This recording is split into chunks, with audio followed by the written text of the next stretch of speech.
श्री राधा सखी सेवा परिवार समिति की ओर से आयोजित तीसरा कन्यादान उत्सव का आयोजन शुक्रवार को मानस मंदिर डालीगंज में धूमधाम से संपन्न हुआ। समिति की अध्यक्ष व संस्थापिका सुषमा अग्रवाल ने बताया कि इस बार 5 कन्याओं का कल्याण मंडप विवाह संपन्न हुआ। विवाह से पूर्व प्रातः 11 बजे नयागंज डालीगंज से पांचों दूल्हे राजा बारात लेकर मानस मंदिर पहुंचे। उसके बाद 11:30 बजे द्वारचा, 12:30 बजे जयमाला, उसके बाद 4:30 बजे गोधूली बेला में विवाह कार्यक्रम हुआ।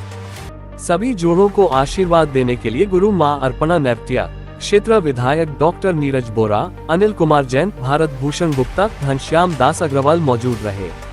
साथ में राधा सखी सेवा परिवार की अंजलि बंसल, उर्मिला अग्रवाल, गीता गुप्ता, सुनीता शर्मा, कविता निरुपमा, सुनीता, विधि, उमा, उषा अग्रवाल आदि मौजूद रहे। मैनेजमेंट की व्यवस्था द इवेंट हाउस के द्वारा सुंदर व्यवस्था की गई। इस मौके पर मनोज अग्रवाल, मनीष गुप्ता, विनोद शर्मा, राजू वर्मा, शिव बिहारी अग्रवाल, पवन तलवार, अमरनाथ अग्रवाल मौजूद रहे।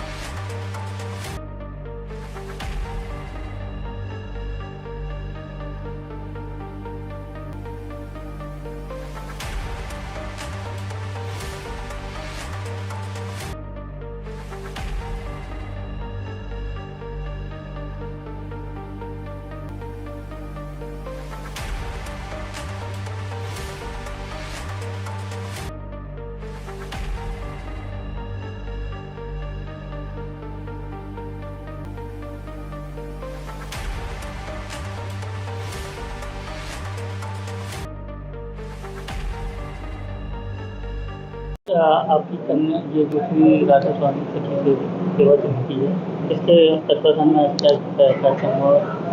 श्री राधा सखी सेवा परिवार समिति के तत्वाधान में आज 5 कन्याओं का कल्याण मंडप हुआ। यहाँ पर डालीगंज, रामलीला मैदान, मौसमगंज, मानस मंदिर। किस तरह जो 5 कन्याओं का कराया गया, उसको क्या क्या उनको दिया गया, कौन सी कन्याएं थी, कहाँ से? कन्याएं हमारे लखनऊ के आसपास गांव की थी, सीतापुर है, मड़ियाव है, या फिर आसपास तो कुछ और भी नया, में नाम मुझे नहीं पता उनके गांव के। और उनके ये था कि ज़्यादातर लड़कियों के तो पेरेंट्स थे ही नहीं, कोई रिश्तेदार थे, कोई जीजा, बहन, चाची, या मतलब इस तरह भाभी ना, इस तरह के लोग थे। तो ऐसे लोगों की हेल्प करना मुझे लगता है कि बहुत ही अच्छा काम है। और संस्था द्वारा और किस तरह के कार्य समाज के लिए किए? संस्था के द्वारा हम लोग एक तो हर महीने राधा नाम संकीर्तन करते हैं। पहली बात तो ये, क्योंकि राधा के, ये भगवान के नाम के बिना कुछ भी कार्य करना बिल्कुल पाप के समान ऐसा महसूस होता है मुझे। तो राधा नाम संकीर्तन करते हैं हम लोग, हर महीने मिलते हैं। और एक सदस्य जो हमारी सखियाँ खड़ी हैं, इनके घर पे होता है। और इसके द्वारा अब हम लोग क्या करते हैं कि पूरे साल भर सेवा के काम करते हैं। जैसे कि दीपावली आ गई तो हम दिव्यांगजनों के साथ में जाके पहले दिवाली की रोशनी उनके घर में करके आते हैं, कोने कोने में अंधेरा ढूंढ के वहाँ दिया जला करके आते हैं और पूरा उनके साथ अच्छे से त्यौहार मनाते हैं। उसके बाद हम अपने घर की दिवाली पूजते हैं। ऐसे बहुत सारे बच्चों की फ़ीस जमा करते हैं स्कूलों में, उन्हें स्टेशनरी से लेकर के और सारी चीज़ें प्रोवाइड कराते हैं। गाँव देहात में जाते हैं, मरीजों का इलाज करवाते हैं। अनेक काम है। अपने परिवार चला रहे हैं जी, चला रहे हैं। होली आने वाली है, सबसे बड़ा पर्व होता है। 14 फरवरी को हमारा होली का उत्सव है, निर्धारित है पहले से ही। मकसद 14 मार्च को हमारा मकसद, देखिए क्या होता है, संस्था का मकसद क्या है कि बहुत खर्च करके ना करके, अपने पे खर्च ना करके ज़्यादा हम लोगों के लिए कुछ करें। क्या पता कौन इंतज़ार में बैठा है, कोई किस उम्मीद में बैठा है कि कोई तो आएगा हमारा करेगा। आज हमारे बहुत सारे अरमान होते हैं, हमारी इच्छाएँ होती हैं, हर पैसे वाले की भी इच्छाएँ होती हैं, तो वो भगवान से प्रार्थना करता है ना, तो भगवान उसको किसी न किसी रूप में पूरी करते हैं। और हमें लगता है कि इन बच्चों की जो मन की जो भावनाएं होती हैं, इनके माता पिता ने कितनी, जो दुनिया में नहीं है, संसार में नहीं है, उन्होंने भगवान से कहीं ना कहीं तो कुछ प्रार्थना की होगी कि मेरे बच्चों का क्या होगा, कौन रखवाला होगा। तो शायद इतनी बड़ी सृष्टि के अंदर भगवान ने इस हमारे जैसी इन सोल को चुना कि जाओ और तुम करो। तो मैं आज एक बात आपके इस पे कहना चाहूँगी, हम लोग करने वाले कोई भी नहीं होते हैं, हेल्प करने की औकात भी हमारी नहीं है, हम कुछ भी नहीं है। जो कुछ भी है सब वो हमारी श्री राधे करने वाली हैं, और जो वो मुझे आदेश देती हैं मैं वही करती हूँ। हमारा 11 दिन का एक अनुष्ठान था जो आज हमारा पूर्ण हुआ है।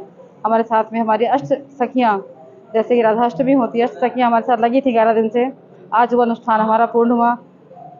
यम नियम समय सबके साथ 11 दिन से हमारा ये अनुष्ठान चल रहा था, और इतने सुंदर तरीके से पूर्ण हुआ है ना कि आज उसको अर्पण करके ही जाना है कि तुम्हारी सीख, तुम्हारे दिए हुए कार्य, तुम्हारे दिए हुई जिम्मेदारी तुम्हें ही अर्पण करके हम अपने घर जाएंगे। पूरा विश्व से राजनीति किस तरह से कहते हैं। आज का जो आयोजन है पूरी तरीके से जनहित की भावना से ओतप्रोत है।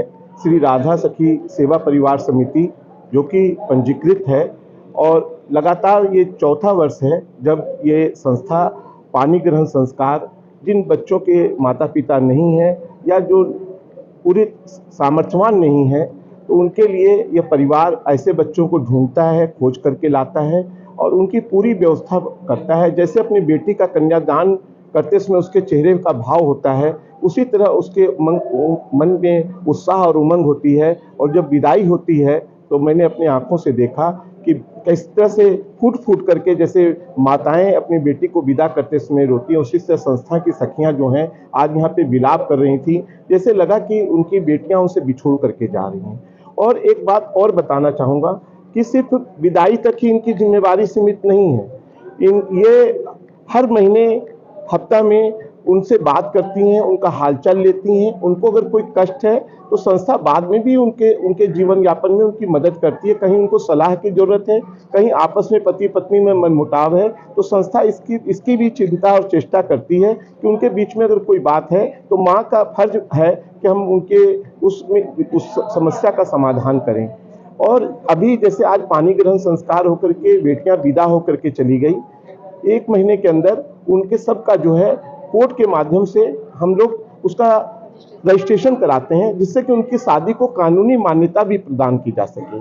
आज का यह आयोजन में ये मानस मंदिर डालीगंज मौसमगंज में आज आयोजित हुआ, जिसमें इस संस्था की जो संस्थापक अध्यक्षा हैं, जो कि बहुत जीवट हैं, बहुत दृढ़ता के साथ संकल्प लेकर के 4 साल पहले इस आयोजन को अपने हाथ में ली थी। और मैं कह दूं कि 1000 लोग मिल करके भी इतनी अच्छी तरीके से नहीं कर सकती। जरूर राधा रानी सरकार की ताकत है, हिम्मत है, ऊर्जा इनको दी हुई है, जिसकी शक्ति के रूप में ये यहाँ पे कार्य कर रही हैं। और मुझे पूरा विश्वास है कि ये संस्था मील का पत्थर साबित होगी और दूसरे धार्मिक और सामाजिक संस्थाओं के लिए जो है मिसाल कायम करेगी।